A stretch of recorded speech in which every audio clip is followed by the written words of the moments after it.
Hi guys, welcome back to Sister Squad HQ. Thank you so much for subscribing and watching. I really appreciate it and I don't take it at all for granted. So please continue to watch and subscribe and I will continue to do my best on my part. Now, I really thought this was going to get easier, but honestly it doesn't. I'm still so nervous, so hopefully eventually this will get easier. Anyway, today, as I promised, we're talking about decluttering our emotions. And I've written some notes, so if I keep looking over to the side, that's why. I've taken a while to do this because I've been thinking about it a lot and I didn't really want to just give you a quick blurb about it because it's really important that I sort of know what I'm talking about here. So, as human beings, we have this amazing ability to compartmentalize, if that's even a word, anyway, whatever, compartmentalize, put into sections in your brain, our emotions. And I think we do this because if we didn't, we'd just be like an absolute mess all the time. We'd be like ridiculously like happy one minute and then like crying the next and then a little bit in between, and it would be a mess. When we talk about our emotions, they really neither be something that's good or bad or indifferent. They say it takes 3 minutes to fully allow yourself, if you immerse yourself in emotion, to feel it, to go through that feeling from beginning to end.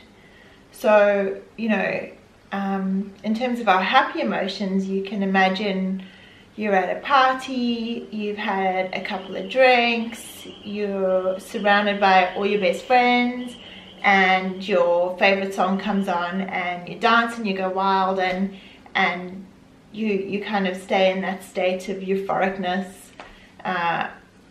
Hopefully you haven't done anything else to get to that state, but yeah, it's easy to feel those emotions and you don't notice it as much because it feels great, but you don't feel great forever. It comes and then the song changes, or if your favorite song played on repeat, you still wouldn't feel that same way for a long time.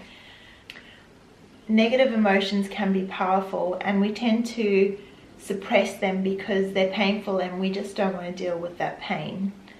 So we, clever human beings, put them in a little compartment in our brain and we lock them away and we just forget about them as much as we can, and eventually over time they seem to not bother us anymore.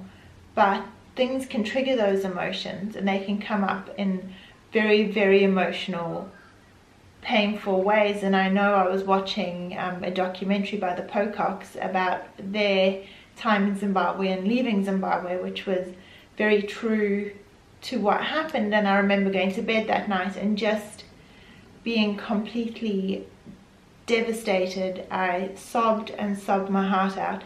My husband didn't know what to do with me. I was just inconsolable.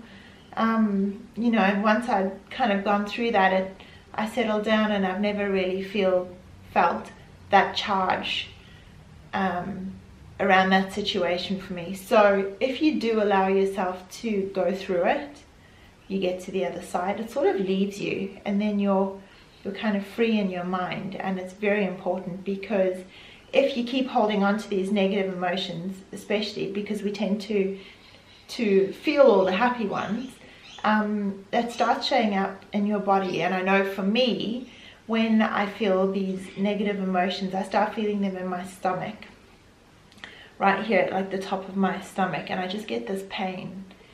And when that happens, I know like, oh no, what's bothering me? I have to go and sit down and figure it out.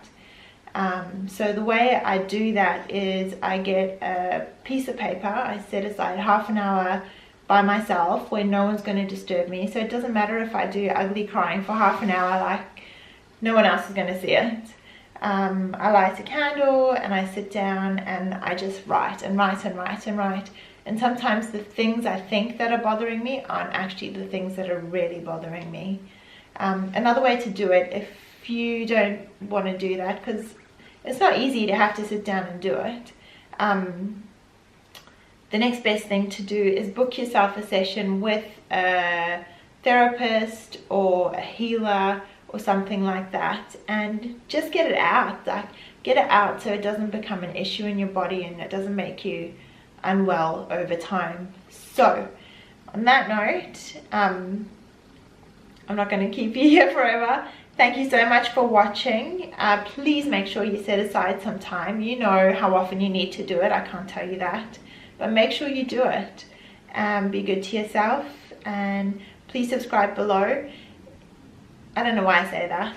Please subscribe wherever the button is. If you have any questions, please, and you don't want to post them here, which I totally understand, please go to Instagram, Sister Squad HQ. Follow me there and send me a DM, and I will do my best to get back to you. Otherwise, next month, February, actually we're in February. This month, we're going to be talking about, let's get physical, talking about hair, nails, skin, everything to do with your physicalities and the way you look. So hopefully I can help you out there. Much love.